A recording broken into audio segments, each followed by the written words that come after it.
Rasululloh sollallohu alayhi vasallamga ergashishlikdagi baraka, sunnatni ushlashlikdagi baraka.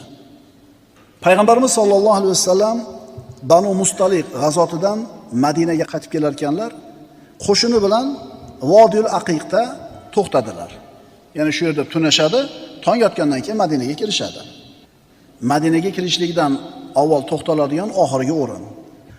Bu qo'shinning ichida Jobir ibn Abdulloh roziyallohu anhu ham bor edi. U aytadiki, Abdulloh ibn Ravoha bilan birga edim. Qo'shin to'xtadi. Abdulloh ibn Ravoha so'rayapti, Rasululloh qayerda ekanlar? Unga qo'shinning avvalida ekan, yotib uxlayapti ekanlar deyishdi. Shunda Ibn Ravoha aytdiki, "Ey Jobir, ozgina qoldi. Bu yerda uxlamasdan uyimizga bormaymizmi? Uyimizda tunolmaymizmi?" Jobir roziyallohu anhu, "Ey Abdulloh," dedi, "hech kim uyga ketgani yo'q. Hamma shu yerda. Odamlarga xilof ish qilib nima qilamiz?" dedi. Abdulloh ibn Ravoha, "Ha, Rasululloh man qilmadilar-ku," dedi. Ya'ni bormanglar demadi-yu. Jobir roziyallohu anhu, "Men bormayman," dedi, qoldi. Ya'ni payg'ambarimiz shu yerda tunayaptilarmi? Men ham shu yerda tunayman. Jobir roziyallohu anhu aytadi, "Men bilan xayrlashib Ibn Ravoha Madinaga qarab ketdi. Qarasam, hech kim yo'q yonida, bitta o'zi ketdi. Mana endi Abdulloh ibn Ravoha tunda Madinaga kirib uyga bordi. Eshigini ochib qarasa, uyning o'rtasida bir chiroq yonib turibdi. Ayoli yotibdi. Yonida yana bitta odam yotibdi, uzun bo'yli. Erkak kishi bo'lsa kerak deb o'yladi-da, kelganidan norozi bo'lib, qo'shin bilan qolmaganiga pushimon yeb, qilichini sug'urdi-da, ichkariga kirib ikkalasini ham chof tashlamoqchi bo'ldi.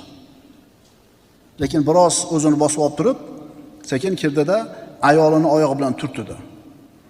Ayoli uyg'onuvdi, "Men Abdullohman," dedi. "Kim bu?" dedi.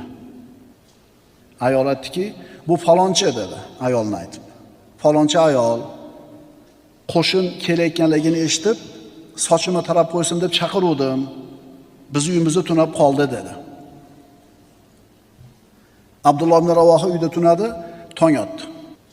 Mana endi qo'shin Madinaga kirib keladi. Abdulloh ibn Ravoha Rasulullohni kutib olishi uchun tashqariga chiqqanida Rasululloh sollallohu alayhi vasallam Abu Bakr Siddiq va Bashir ibn Sa'dlarning o'rtasida kelayotgandilar. Payg'ambarimiz yonidagi Bashir roziyallohu anhuga qarab, "Ey Abu Nu'mon, labbay ya Rasululloh," dedi.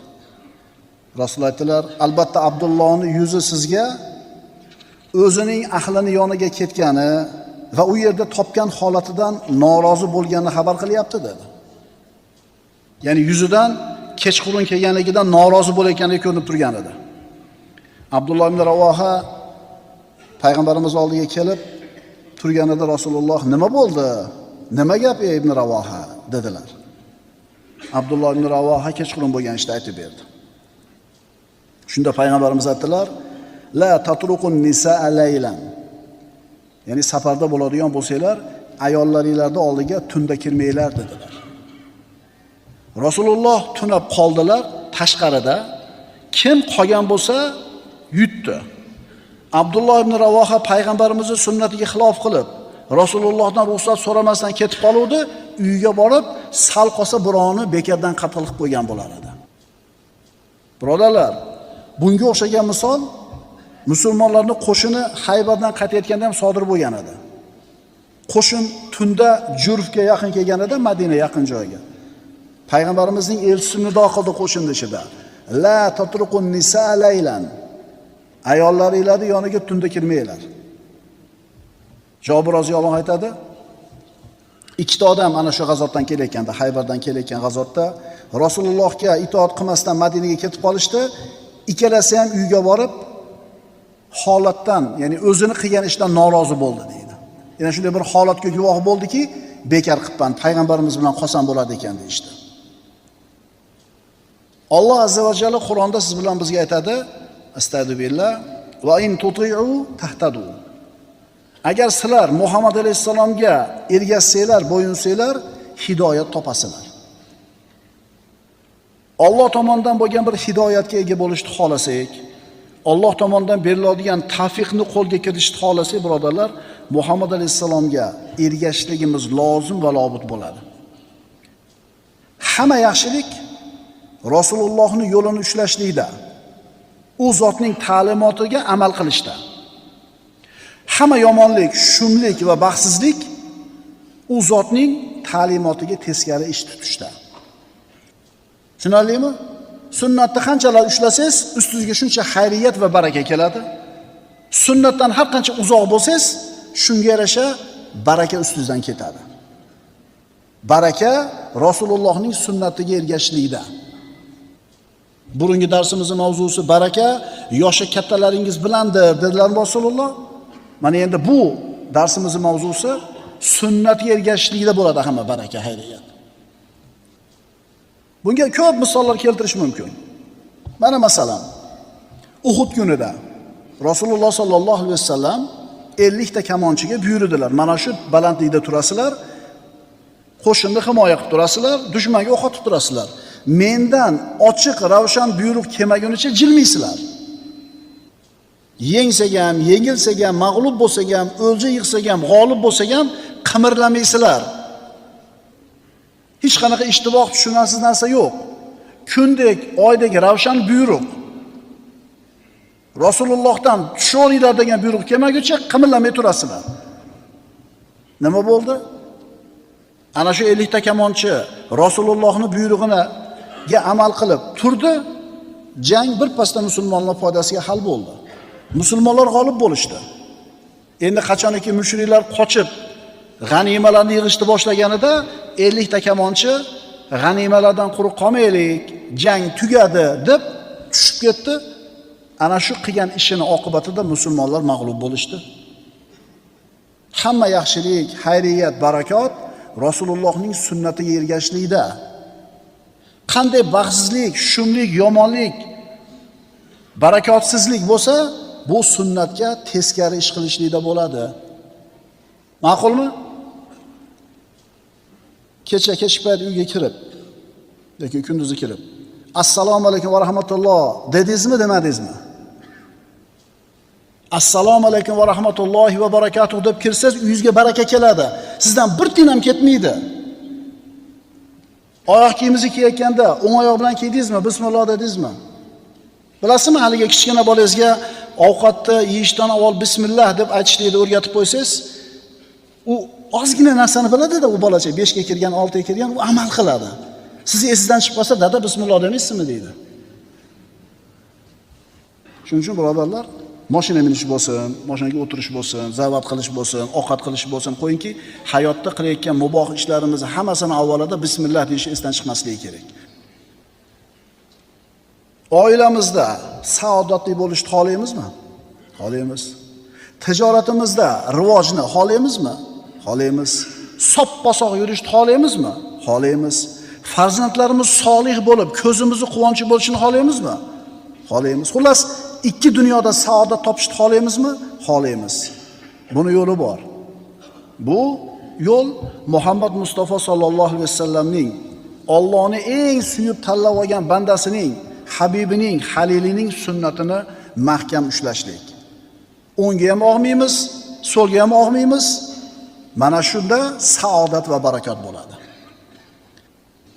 Rizq qidirmang, siz barakot qidiring. Muhammad Mustafa sallallohu alayhi vasallam anbiyolarning eng afzali. Alloh subhanahu va taolo Muhammad alayhisalomning zikrini oliy qildi, ko'ksini yorug' qildi. U zotning buyrug'iga, sunnatiga, amriga xilof bo'lganlar ustiga xorlik bilan pastlikni yozib qo'ydi.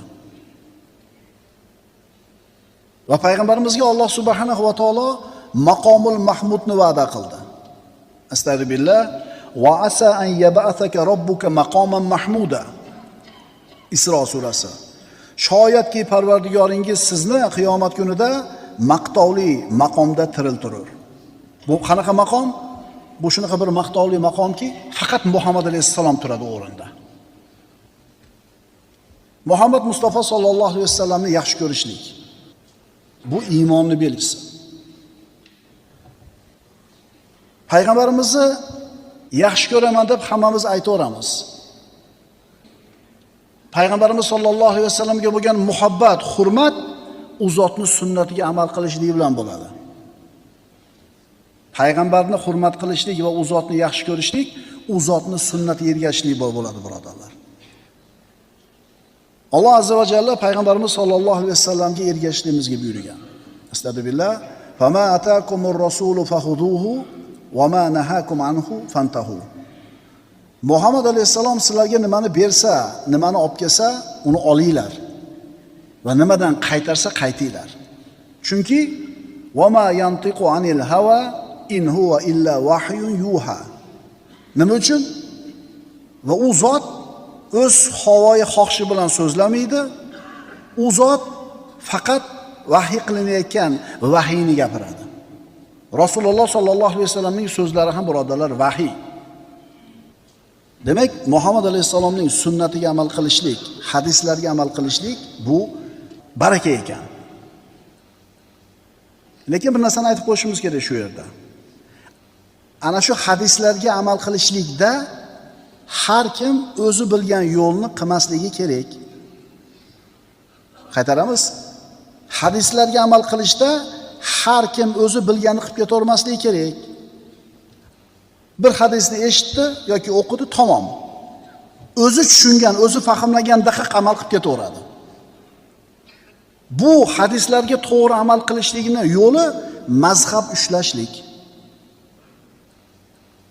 Birodar, sen hadisni yaxshi ko'rishliging zo'r narsa. Unga amal qilishga ishtiyoqing borligi juda ham zo'r narsa. Faqat u hadislarga to'g'ri amal qilishlik yo'li mazhab orqali bo'lsa bo'ladi. Hadisni o'qidingiz, ma'nosini tushundingiz, mana qilish kerak ekan demang. Ulamolarga murojaat qiling, mazhab kitoblarga murojaat qiling, keyin amalingiz to'g'ri bo'ladi. Sunnatga ergashishlikda hamma xayriyat. Ikki dunyoda saodat topishni xohlaydigan bo'lsak, payg'ambarimiz sollallohu alayhi vasallamning hadislariga mazhabimizda ko'rsatgandek, 1000 yildan beri ulamolarimiz ko'rsatib qo'ygandek amal qilsak, inshaalloh xayriyat va barakaga bo'ladi. Baraka nima? Hozirgi kunga kelib odamlarni juda ko'pi shikoyat qiladi. Vaqtini ozligidan, topgan tutgani yetmayotganidan, turmushiga, hech narsaga ulgurmayotganidan. Bormi? Eshitib qolamiz-a? Ota-onani ziyorat qilishga vaqti yo'q, ish ko'p. Sila rahimga vaqti yo'q, ish ko'p.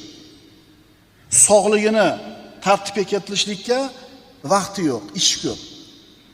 Sport bilan shug'ullangani vaqti yo'q. Nimasi ko'p? Ish ko'p. Xullas, tanish manzarami? Biz o'zimiz ham shuda, to'g'rimi? Juma bo'ptimi deymiz. Juma ekanmi bugun deymiz. Yaxshi ham juma bor. Yaxshi ham juma borki, bir hafta o'tganligini sezamiz. Ba'zida bilasizlarmi? Bahor kelibdimi deysiz, bodomni gullaganini ko'rib. Qish kelibdimi deysiz, qor yoqqanini ko'rib. Kunlar shunaqa tez o'tib ketyapti, bebaraka o'tib ketyapti, hech narsaga ulgurmayapmiz. Ulgurmaydi. Hech narsaga. Vaholanki, deyarli hammamizning tayimizda mashina bor. Hammamizning qo'limizda telefon bor. Vaholanki, avvalgilarni hammasini mashinasi bo'lmagan.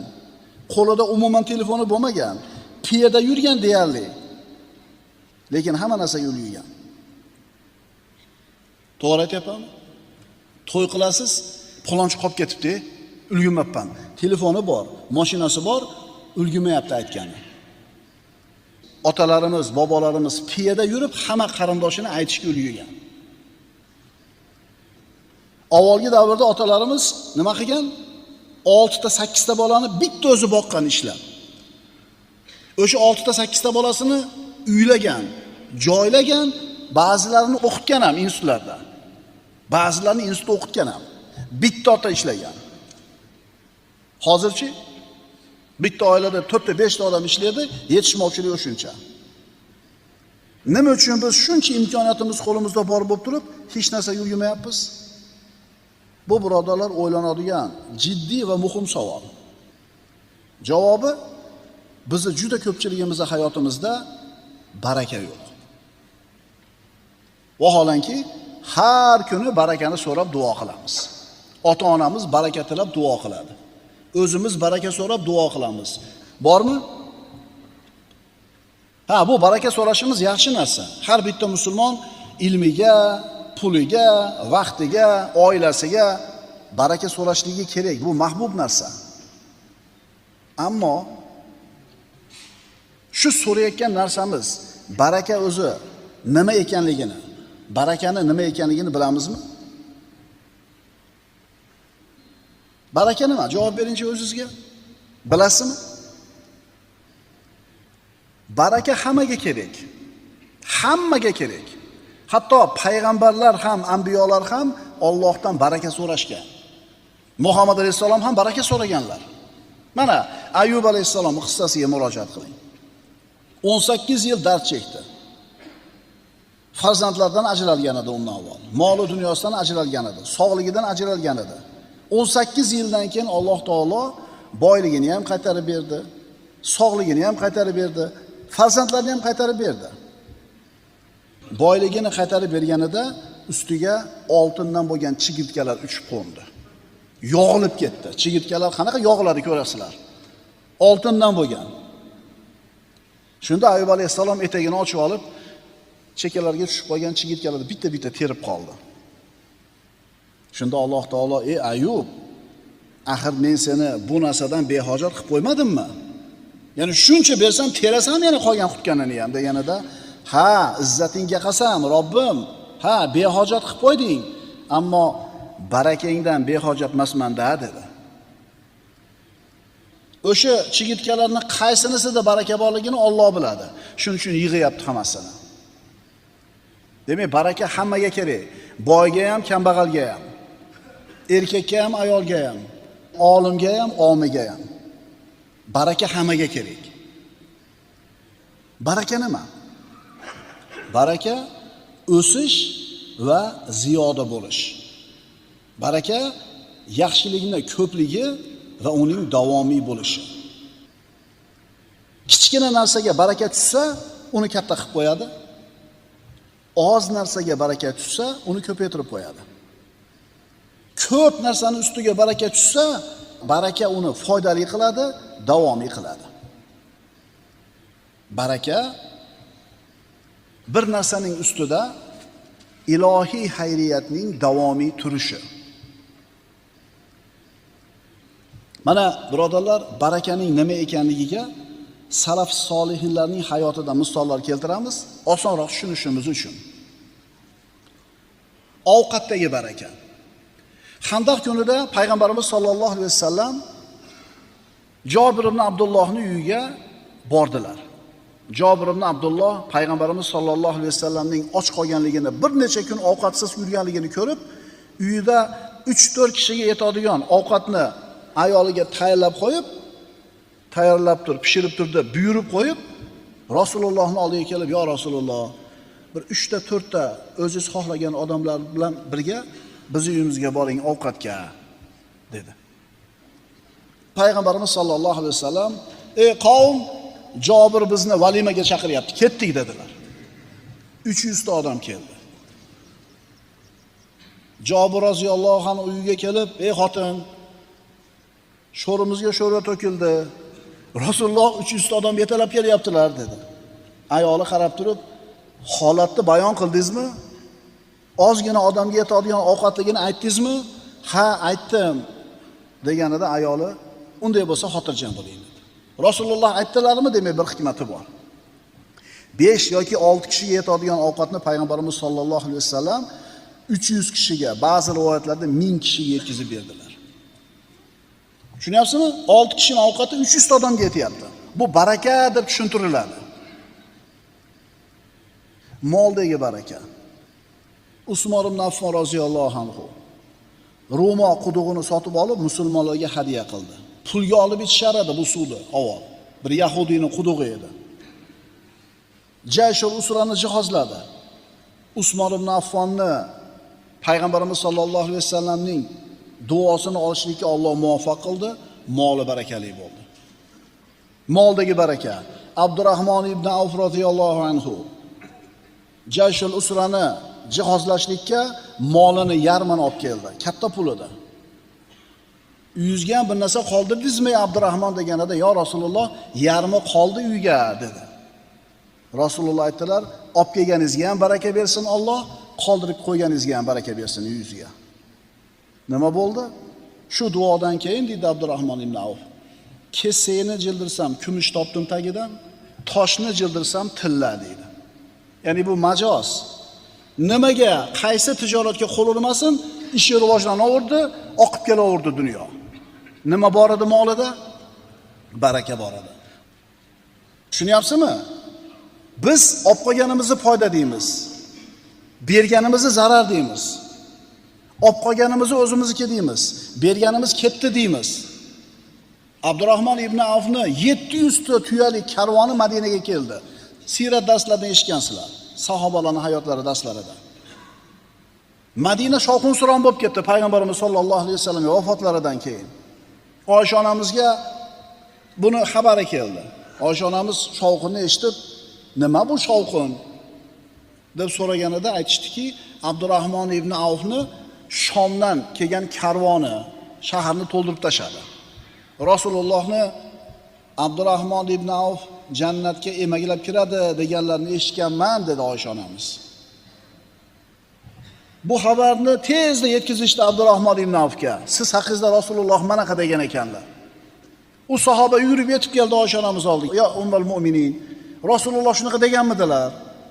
"Ha, Abdurrahmon ibn Avf jannatga emaklab kiradi" deganlar. Emaklab qolishimiz sababi shu boyligim bo'lsa kerak. Guvoh bo'ling, mana shu 700 ta tuya ustidagi yuklari bilan, tuyalari bilan Madina fuqarolariga mendan ihson dedi. Hammasini berib yubordi. Kambag'al bo'lib qoldimi? Umrdagi baraka. Madinaning ansorlarning sayyidlaridan Sa'd ibn Muoz. Bu kishi 31 yoshga kirganida islomga kirdi. Vafot etganida 37 yoki 38 ga kirgan edi. Musulmon bo'lib 6 yoki 7 yilgina umr ko'rdi. Ammo shunday maqom, shunday bir martabaga erishdiki, u kishi vafot etganida Allohning arshi titradi. Islomda 6 yil, 7 yil yashadi. U kishi vafot etganda arsh u zotni kelishiga xursand bo'lib titradi. Albatta bu muborak hayot edi. Mana tug'ilganimizdan beri musulmonmiz, siz bilan biz. Hammamiz. Kim 50 yil yashadi, kim 60 yil yashadi. Nima qoldirding o'zingdan keyin ummatga? Musulmonlarga, xalqingga nima foydang tegdi? Nima qoldirding desa, o'ylanamiz. Qilganimiz bitta tomu, qilganimiz 4 ta to'y. Shunday emasmi? Puldorlar bor oramizda o'tirgan. O'ylanish kerak. Mana umrdagi barakaga misol. 6 yoki 7 yil yashadi musulmon bo'lib, Allohning arshi titradi vafot etganida. Umrdagi baraka. Abu Bakr Siddiq barakotli, muborak inson edi. Hali bomdod vaqti bo'lmasdan turib, bemor ko'rgani ham ulgudi, janozaga ergashishga ham ulgudi, sadaqa qilishga ham ulgudi. Payg'ambarimiz ana shu so'ragan savoliga kim bemor ko'rdi oranglarda, kim janozaga erishdi, kim sadaqa qildi deb so'raganida Abu Bakr Siddiq men deb javob bergan edi va maqtagan edilar payg'ambarimiz bu sahobasini. Bu ulug' sahoba Abu Bakr Siddiq 2 yildan ko'proq xalifa bo'ldi, musulmonlarga boshliq bo'ldi.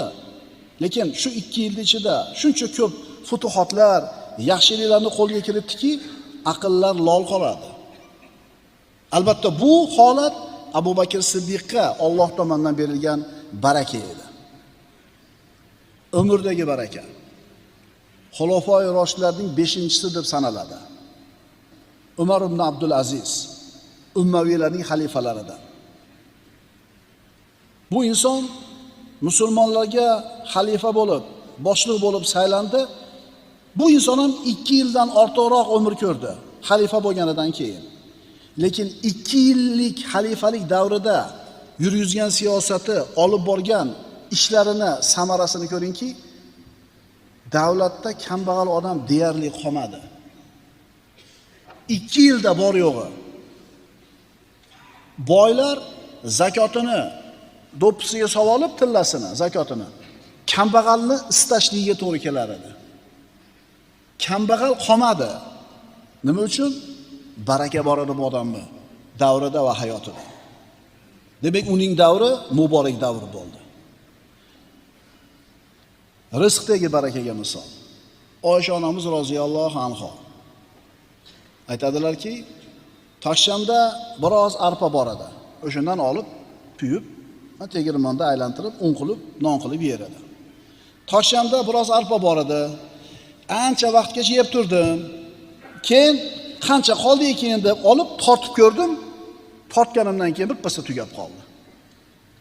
Chunki Rasululloh sallallohu alayhi vasallam borligida qo'yilgan nima edi? Arpa edi-da. Vaqtdagi baraka. Salaflardan biri aytadi. Qur'on tilovat qilardim. Har kunlik Qur'on tilovatimni porasi, hizbi ko'paygan sari vaqtimni ziyodalashayotganligini ko'rdim deydi. Ya'ni bugun bir pora o'qisa, bir poraga yarasha baraka kelgan vaqtiga shunday qilib deydi, bir kunda 10 pora o'qishgacha yetdim deydi. Endi bir kunda 10 pora o'qidimi, 10 poraga yarasha vaqtiga baraka beriladi. Birodarlar, umrdagi barakani Imom Buxoriyning hayotida ko'rmaysizlarmi? 63 yilgina umr ko'rgan. Lekin qoldirib ketgan ilmiy merosini yashab o'tgan davriga bo'lib chiqsangiz, to'g'ri kelmas ekan 63 yilda inson ulgurmas ekan buncha narsaga. Kami 100 yil yoki 150 yil yashash kerak. Bu odam qachon uxlagan, qachon yegan, qachon safar qilgan degan savol tug'iladi.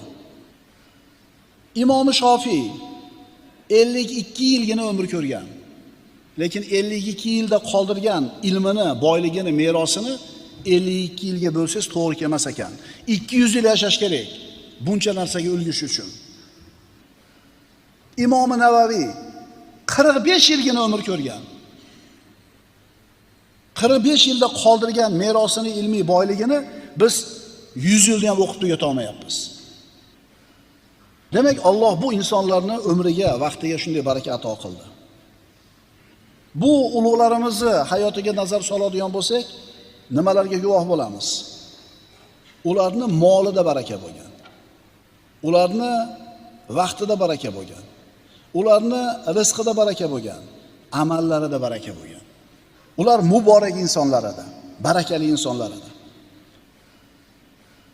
Tabiiy savol tug'iladi. Ular bu barakaga qanday qilib erishishdi? Nima sababli ularga shunday baraka berildi? Nima qilsak bizda ham shunga o'xshagan baraka bo'ladi? Vaqtimizda, pulimizda, umrimizda, sog'ligimizda, oilamizda. Iymon bilan, taqvo bilan. Ularning iymoni va taqvosiga yarasha Alloh tomonidan baraka berildi. Iymoning va taqvoingga yarasha Allohdan baraka keladi senga. Senga Alloh tomonidan baraka keladi, iymoning va taqvoingga yarasha. Ularning hayoti Alloh taoloning quyidagi oyatini haq ekanligiga dalil bo'ladi. Astagfirullah. Walau anna ahlal qura amanu wattaqaw lafatahna alayhim barakatin minas samai wal ard. Agar deydi Alloh taolo, mana barakani sharti. Mana barakani formulasi. Agar deydi Alloh, qishloq ahllari, shahar ahllari, xullas odamlar iymon keltirganlarida va taqvo qilganlarida edi, biz albatta ularga osmon va yerdan barakotlarni ochib qo'ygan bo'lar edik. Ularga osmon va yerdan barakotlarni ochib qo'yar edik. Shart iymon va taqvo. Siz bilan menda qaysidir darajada baraka bor. Ammo u barakani qancha ekanligi iymoningizga bog'liq, taqvoingizga bog'liq. Kimni bolasiligingiz, qaysi millatdanligingiz, qaysi makonda va qaysi zamonda yashashligingizga bog'liq emas baraka. Baraka faqatgina iymon va taqvoga bog'liq. La ilaha illalloh Muhammad Rasululloh dedik. Hammamiz mo'min bo'ldik, alhamdulillah. Bittasi bor shartni. Endi bundan keyin taqvoimiz qolyapti. Kimni taqvosi baland bo'lsa, baraka shunga yarasha kelaveradi. Barakaning ta'rifi. Al-barakatu hiya subutul khayril ilahiyyi fi shay. Baraka ilohiy xayriyatning bir narsa ustida sobit bo'lishi. Bir narsani ustida ilohiy xayriyat barqaror bo'lishi baraka. Sodda qilib tushuntirganmiz. Nima deymiz? Mana piyala. 50 ta 100 ta kelgan suyga 5 yil burun 4 ta qopdi. Qolgani yo'q. Sinib ketdi, qo'shni olib chiqib ketib bermay qo'ydi, bir joyga borib qo'yib keldingiz. Demak, shu 4 tasi 5 yildan beri, 10 yildan beri turibdimi? Demak, baraka bor shunda. Bir narsaning ustida ilohiy xayriyatni davomiy turishi baraka deyiladi. Bir odam kafe quradi, oshxona quradi. Hashamatli qilib, zo'r qilib pardozlaydi. Hamma bir shart-sharoitlarni muhayyo qiladi, ochadi kafeni. Bir odam keladi. Bir odam ko'payadi, keyin 1 yildan keyin qarasang, odam qaytib ketgan. Baraka yo'q. Yana bitta odam yo'lda bo'yida otasidan qolgan eski uyini eplab, ertalabdan nonushta qiladigan joy qilib qo'ygan. Unaqa ko'p pul sarflamagan. O'sha xonalarni eplab, odam ko'payishiga qarab, keyingi xonani qo'shib turib, eski uylarni eplab qo'ygan, klient o'shuncha. Siz aytasiz, yo'q, uchi haligi kafe ochganlar boshida go'shtni yaxshi soladi, ovqatni zo'r qiladi, o'shuncha odam zo'r ko'p keladi. Keyin masaladan tortishni boshlab, ovqati aynigani uchun kelmay qo'yadi. Yo'q, birodarlar. Xuddi o'sha masalada boyagidek qilsa ham odam qaytib ketadi. Agar baraka bo'lmasa o'sha kafeda, oshxonada. Demak, al-barakatu hiya subutul khayril ilahiyyi fi shay. Baraka ilohiy xayriyatning bir narsa ustida sobit bo'lishi. Bir narsaning ustida ilohiy xayriyatning, ilohiy yaxshilikning barqaror turishi. Olimlardan biri aytadi, baraka kam narsada bo'lsa uni ko'paytirib qo'yadi. Agar ko'p narsada bo'lsa foyda keltiradi. Baraka demak, birodarlar, yaxshilikni ziyoda bo'lishi, unib o'sishi va barqaror bo'lib davomiy bo'lishi. Baraka vaqtga tushsa, uni kengaytiradi. Inson ana shu barakali vaqtida juda ko'p ishlarga ulg'aydi. Baraka agar jasadga tushsa, uni quvvatli qilib qo'yadi. Ko'p narsalarga imkoniyati paydo bo'ladi. Baraka farzandlarga tushsa, ular salohiyatli bo'ladi, axloqli bo'ladi, ota-onasiga mehribon bo'ladi.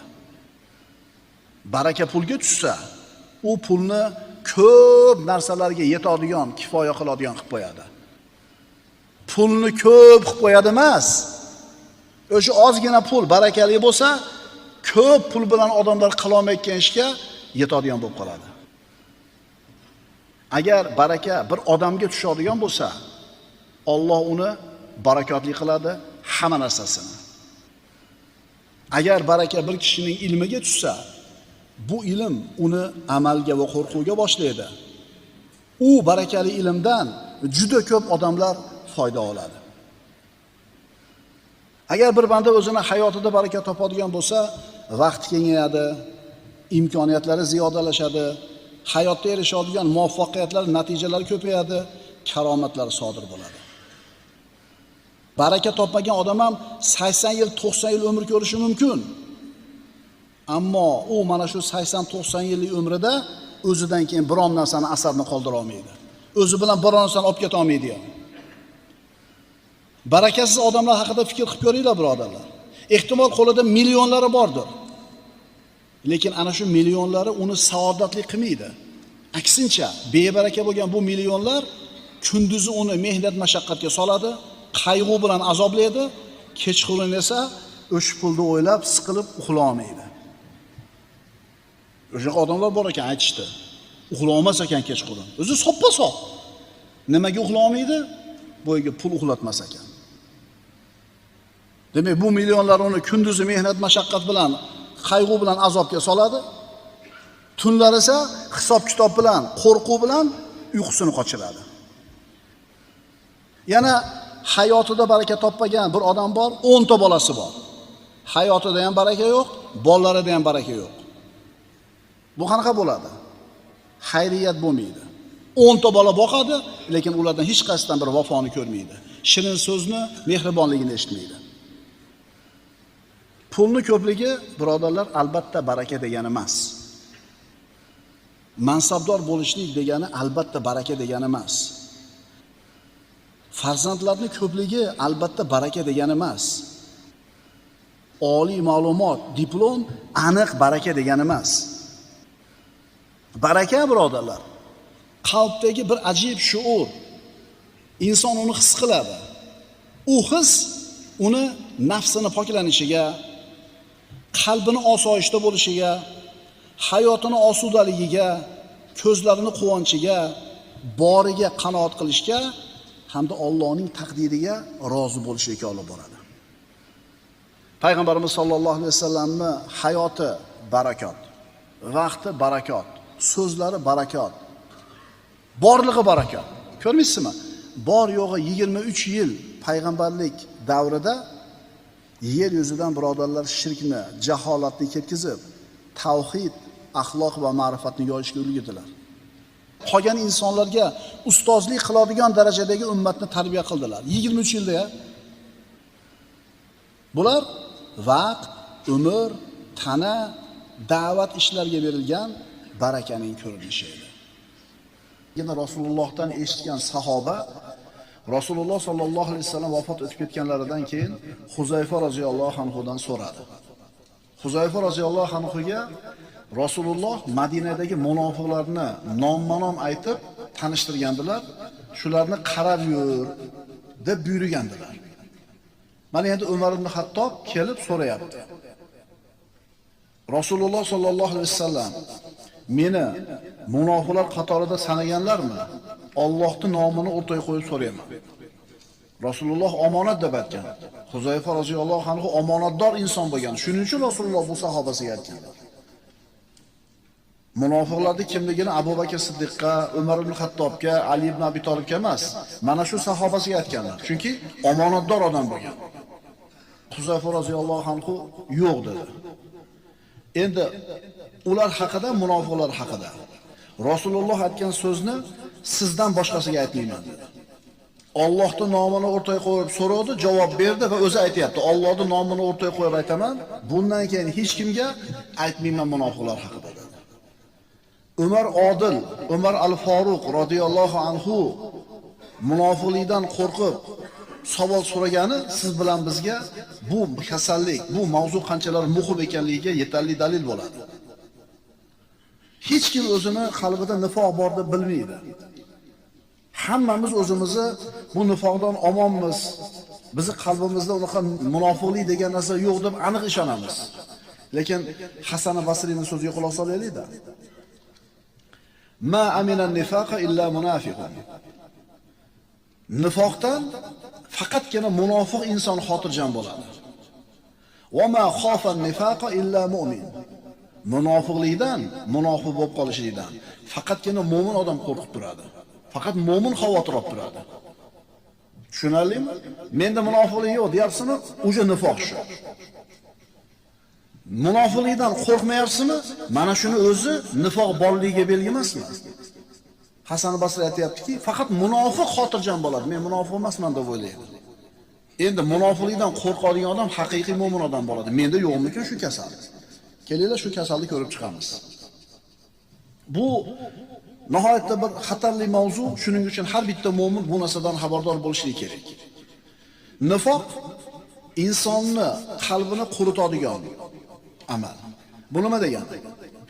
Bu nifoq shunaqa kasallikki, bandani qalbiga kirib qolgan bo'lishi mumkin, ammo buni sezmaydi. Qalbida, nafsida yurgan bo'ladi-yu, ammo buni bilmaydi.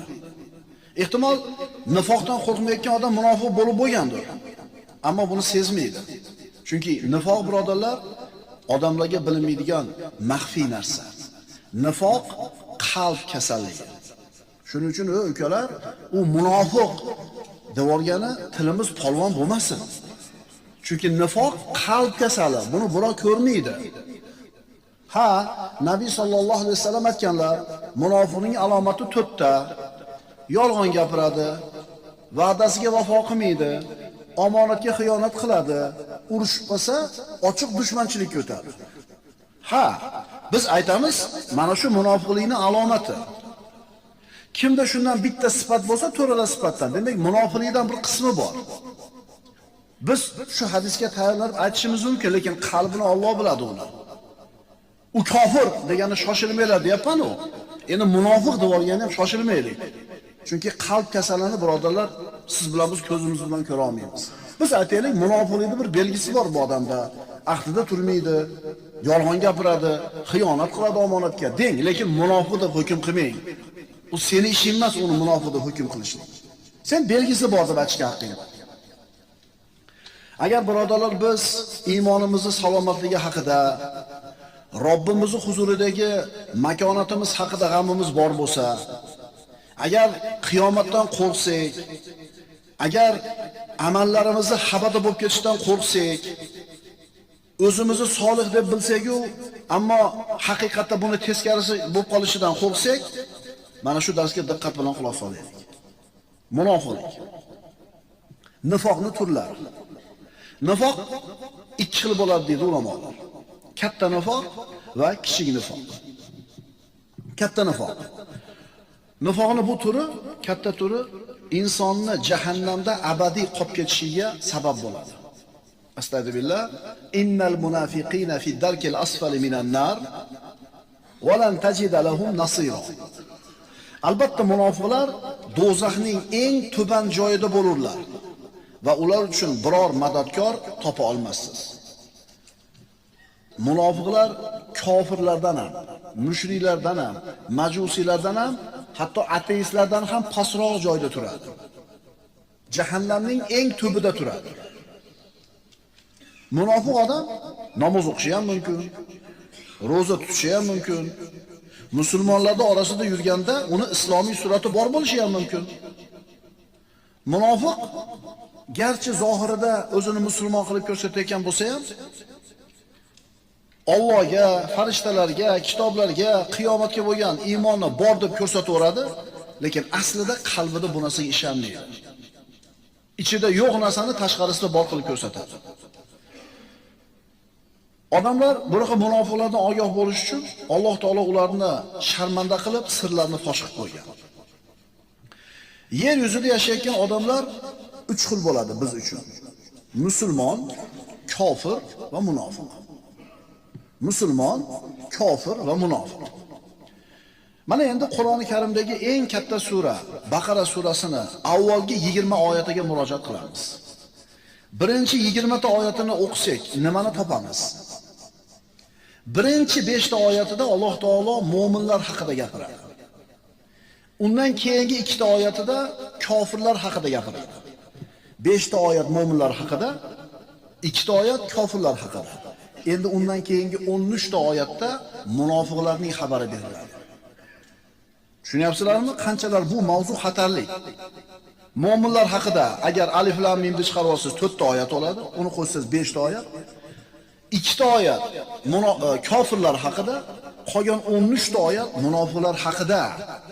Nima uchun? Bu nifoqning qanchalar xatarli ekanligini siz bilan biz his qilishimiz, bilishimiz uchun. A'udhu billahi minash shaytonir rojim. Bismillahir rohmanir rohim. Alif lam mim. Zalikal kitab la rayba fihi hudan lil muttaqin. Allazina yu'minuna bil ghaybi wa yuqimuna as-salata wa mimma razaqnahum yunfiqun. Alif lam mim. Haq ekanligiga hech qanday shak shubha bo'lmagan ushbu kitob g'oyibga ishonadigan, namozni to'kis ado etadigan va biz rizq qilib bergan narsalardan infoq ihson qiladigan taqvoli kishilar uchun rahbar yo'lboshchidir. Vallazina yu'minuna bima unzila ilayka va ma unzila min qablik va bil axirati hum yuqinun. Ular sizga nozil qilingan va sizdan ilgari tushirilgan narsalarga iymon keltiradilar va oxirat kuniga aniq ishonadilar. Ulaika ala hudan min robbihim va ulaika humul muflihun. Parvardigorlari tarafidan hidoyat topganlar ana o'shalardir va najot topuvchilar ham ularning o'zidir. Birinchi 5 ta oyatda musulmonlar, mu'minlar haqida gap ketdi. Endi 2 ta oyat undan keyingi 6-7 oyat. Estağfirullah. İnnel lezine keferu savaun aleyhim a anzartahum am lam tunziruhum la yu'minun. Küfür yo'lini tutgan kimsalar esa xoh Allohning azobidan qo'rqiting, xoh qo'rqitmang, ularga barobardir, iymon keltirmaydilar. Xatamallohu ala qulubihim va ala sam'ihim va ala absarihim g'ishawatun va lahum azabun azim. Alloh ularning dillarini va quloqlarini muhrlab qo'ygan, ko'zlarini esa parda qoplab qolgan, ular uchun buyuk azob bordir. Bo'ldi. Bu 2 ta oyatda kofirlar haqida gap ketdi. Endi undan keyin kelgan 13 ta oyatda munofiqlarni Alloh taolo sharmandasini chiqardi. Munofiqlarning xabarini berdi. Biz hadisda aytilgan 4 ta belgisini bilyapmiz. Munofiqni yolg'on gapiradi, va'dasiga vafo qilmaydi, omonatga xiyonat qiladi, iza xosama fajara. Urushib qolsa, ochiq dushmanlikka o'tadi. Lekin birodarlar 13 ga yaqin sifat ketadi mana shu oyatlarda. Xabarimiz bormi? Ehtimol mana shu 13 ta sifatdan siz bilan bizda ham bordir bittasi. Hasan Basri aytayapti-ku, munofiq bo'lib qolishidan, nifoqdan faqat munofiq qo'rqmaydi. Agar chinakam mo'min bo'lsa, doim xavotirda turadi. Menda ham yo'qmi-ku shu sifatdan? Mana endi munofiqlar haqidagi oyat o'qiymiz birodarlar. Dunyodagi odamlarni 3 ga bo'ldik. Mo'minlar, kofirlar, munofiqlar. Mo'minning ishi oson. U mo'min tamom, mustaqim, aqidasi bor, amali bor, ixlosi bor, taqvosi bor. Kofirning ishi ham oson. Kofir odam o'zini kofirligini yashirmaydi va undan uyalmaydi. Qilayotgan xatti-harakatlarni berkitmaydi. Uni kofirligi aniq, ravshan. Hech narsani berkitmaydi. Ichi ham tashi ham bir xil bo'ladi. Mo'min bilan kofirni tanib olishlik oson ekan birodarlar. Ammo 3-toifa munofiqning ishi juda ham qiyin. Chunki u ichida, qalbida, nafsida bo'lmagan narsani tashida bor qilib ko'rsatadi. U tashida bor qilib ko'rsatayotgan narsa qalbida bo'lmaydi. Iymonli bo'lib ko'rinadi, lekin qalbida zarracha ham iymon bo'lmaydi. Eng xatarli odam munofiq odam bo'ladi. 13 ta oyatda munofiqlarning zikri keldi. Nima uchun? Ularning ko'pligi uchun. Xatarini qattiqligi uchun, fitnalarning ko'pligi uchun, islom va musulmonlarga adovatini qattiqligi uchun. Islom uchun tashqaridan dushmanlik qilayotgan kofirlardan ko'ra musulmonlarning ichida yurgan munofiqlarning xatari, tahdidi qattiqroq bo'ladi. Chunki tashqarida turgan dushmanlar tashqaridan ishini qilsa, munofiqlar nima qiladi? Musulmonlarning ichidan turib mana shu zarbani berishga harakat qiladi. Shuning uchun islom uchun va musulmonlar uchun qanchadan qancha mag'lubiyatlarga ayni mana shu munofiqlar sabab bo'lishgan. Astagfirullah va idza qila lahum la tufsidu fil ardi qalu innama nahnu muslihun. Baqara surasida Alloh aytayapti, ularga yer yuzida buzg'unchilik qilmanglar deyilsa, biz isloh qiluvchilarmiz deyshadi. Aytayapmiz, ko'rinishi musulmon, isloh qilyapman deb o'ylaydi, o'zi aslida fasod tarqatayotgan bo'ladi.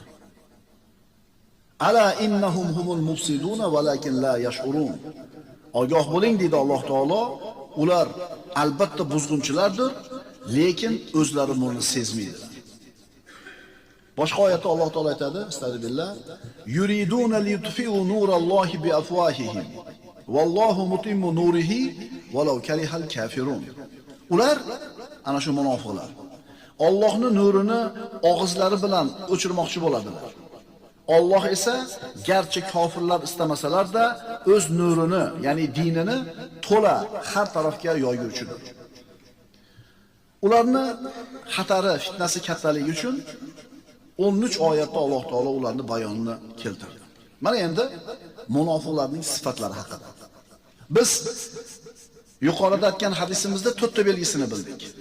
Endi undan tashqari qanaqa sifatlari bor? Munofiqning qanaqa belgisi bor? Qarab ko'ring, sizning ichingizda yo'qmi bu? Birinchisi, vahiydan yuz o'girishlik.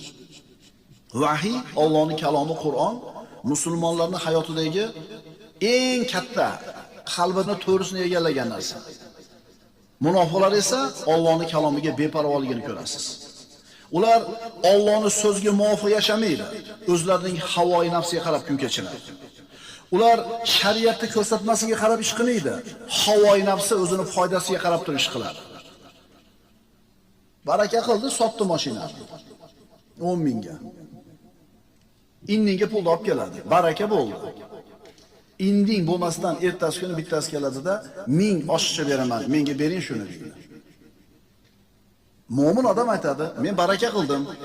Harom bunday ish deydi. Kutib turing, agar indinga olib kelmasa, keyin beraman. Shu yerda shariat, Qur'on harom deyapti bu ishini, lekin havoyi nafsi bo'laveradi deyapti. Shunda nima qiladi? Haligi 2 kundan keyin pul olib kelish kerak bo'lgan xaridorga telefon chaladi. Oshna, dadam, akam, xullas binasa deydida 1000 ko'proq foydasiga lafzini buzadi. O'sha odam soqoli bo'lishi mumkin, do'ppi yurgan bo'lishi mumkin, masjidga qatnayotgan bo'lishi mumkin, tasbih o'girayotgan bo'lishi mumkin. Lekin shu yerda Allohning kalomidan yuz o'girib qo'ymayapsizmi? Agar shunday qilayotgan bo'lsangiz, haligi pulingiz harom bo'ldi, qalbingizda nifoqning belgisi bor ekan. Bu nifoq shunaqa kasalki, qalbingizga kirib qolgan bo'lishi mumkin, siz bilmasligingiz, sezmasligingiz mumkin. Bular munofiqlar, Allohning kalomiga parvo qilishmaydi. Halol, haromga e'tibor qilishmaydi. Alloh taolo bular haqida aytadi. Astagfirullah. Fataqatta'u amrahum baynahum zubura. Kullu hizbin bima ladayhim farihun. So'ng odamlar ishlarini, ya'ni dinlarini bo'laklarga bo'lib yubordilar. Har bir guruh o'z oldidagi narsa bilan xursanddirlar. Kullu hizbin bima ladayhim farihun. Har bitta to'da, har bitta guruh, har bitta jamoa, har bitta oqim o'zidagi narsa bilan xursand bo'lib yuraveradi. Bu munofiqlar o'zlarini islomdan uzoq bo'lgan fikri bilan, o'zlarini noto'g'ri e'tiqodlari bilan, o'zlarini buzuq tasavvurlar bilan yashashadi. Har bir guruh o'zidagi bor narsa bilan quvonib yashaydi. Demak, birinchi belgisi nima bo'ldi? Allohning kitobidan, vahiydan yuz o'giradi. Ikkinchisi, bir-birlariga yaltiroq, yolg'on so'zlarni aytadilar. Ya'ni qalbida mana shu nifoqning bir ko'rinishi bo'lgan odamlarning uyiga qizlarga sovchi olib kelsa, birinchi navbatda dunyosiga qaraydi bunaqalar. Borib uy-joyini ko'rib kelinglar deydi. Kuyov bo'lmishdi, dini, axloqi, ta'lim, tarbiyasi, ilmi, amali u keyingi masala. Muhimi nima bo'lsin? Mahallasi chiroyli bo'lsin, uyi chiroyli bo'lsin. Bu munofiqlarni birlashtiradigan narsa ular Allohning kalomi bo'lgan Qur'ondan yuz o'girishi. Mana dunyosiga qaraydi dedik. Astagfirullah. Wala tankihul mushrikati hatta yu'min. To iymonga kelmagunlaricha mushrika ayollarga uylanmanglar. Shubhasiz, ozod mushrika ayoldan garchi u sizga yoqsa ham iymonli cho'ri yaxshi. To iymonga kelmagunicha mushrik erkaklarni qizlaringlarga uylanmanglar musulmonlar. Shubhasiz ozod mushrikdan garchi u sizga yoqsa ham iymonli qul yaxshidir. Ulayka yad'una ilan nar. Ular mushriklar do'zaxga chaqiradilar. Alloh o'z izni irodasi bilan jannatga da'vat qiladi va odamlar eslatma olishlari uchun o'z oyatlarini bayon qiladi. Shuning uchun birodarlar, munofiq odam agar uni qiziga xaridor bo'lib kelsa, xaridor bo'lgan tomonni dunyosiga qaraydi, uyiga qaraydi, undan ko'radigan orzu-havasiga qaraydi. Diniga, taqvosiga, amaliga qaramaydi. Bihim maradun fazadahumullohu marada. Ularning qalblarida maraz bor edi, kasallik bor edi. Bas Alloh ularning marazlarini, kasalliklarini yana ziyoda qildi. Ular uchun qilgan yomonliklari sababli alamli azob bordir.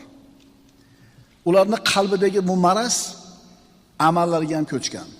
Bularning amallari ham maraz bo'ladi, birodarlar. Maraziga maraz ziyoda bo'ladi.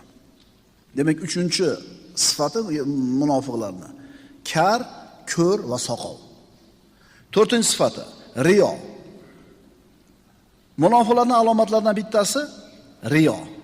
Mana shu narsa orqali uni tanib olsa bo'ladi. Imkon boricha qilayotgan bir yaxshi ishlarini ko'z-ko'z qilishlikni, maqtanishlikni xohlaydi. Xo'ja ko'rsin, 200lamachilik, ichi boshqa bo'lishi, tashi boshqa bo'lishi. Bunaqa munofiqlar yoki shu munofiqlikning bir belgisi bor bo'lgan odamlarda oldida qiladigan ibodati bir turli bo'ladi. Yolg'iz qolgan paytda, uyda qolgan paytda qiladigan ibodati bir turli bo'ladi. Tushunarlimi? Mavqifi, pozitsiyasi riyo. Ixlos juda ham qiyin bular uchun. Alloh taolo aytadi, astagfirullah. Innal munafiqina yukhadi'unalloha va huwa khadi'uhum. Allohning roziligini istab qilinadigan ishni bir banda qilib, odamlarni muhabbatini istayotgan bo'lsa, bu odam Allohni aldamoqchi bo'layotgan bo'ladi. Masalan, namoz o'qishlikdan maqsad Allohning rizosi. Roza tutishdan maqsad Alloh taoloning roziligi. Bu amallar Alloh uchun qilinishi kerak.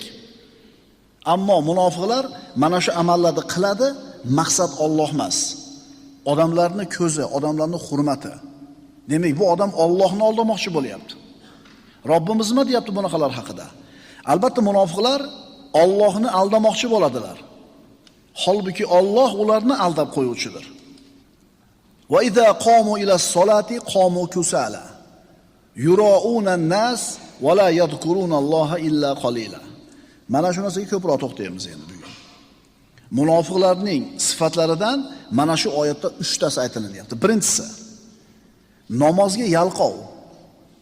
Idza qamu ila solati qamu kusala. Peshin bo'ldimi? Bomdod bo'ldimi? Bo'ladimi? O'zingizdan istang buni. Namozga yalqovlik bilan turadi. Ikkinchisi riyo qiladi, xo'ja ko'rsinga, odamlar bilsinga qiladi. Uchinchisi Allohni kamdan kam zikr qiladi. Zikrni ko'p qilmaydi bu odam.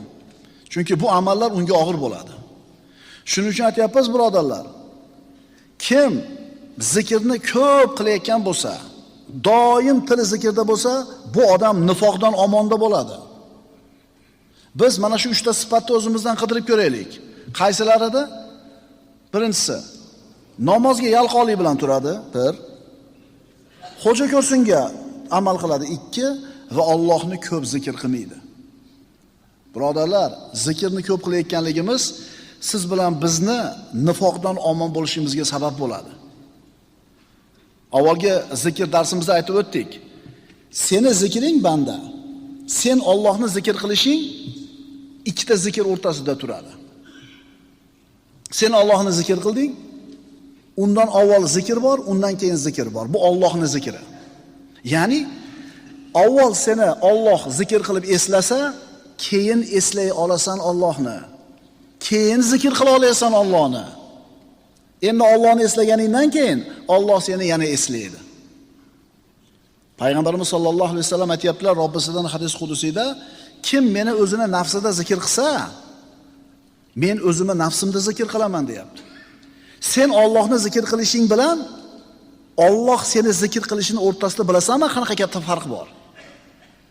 Kim meni dedi Alloh taolo bir majlisda zikr qilsa, men uni bularning majlisidan ulug'roq majlisda zikr qilaman deydi.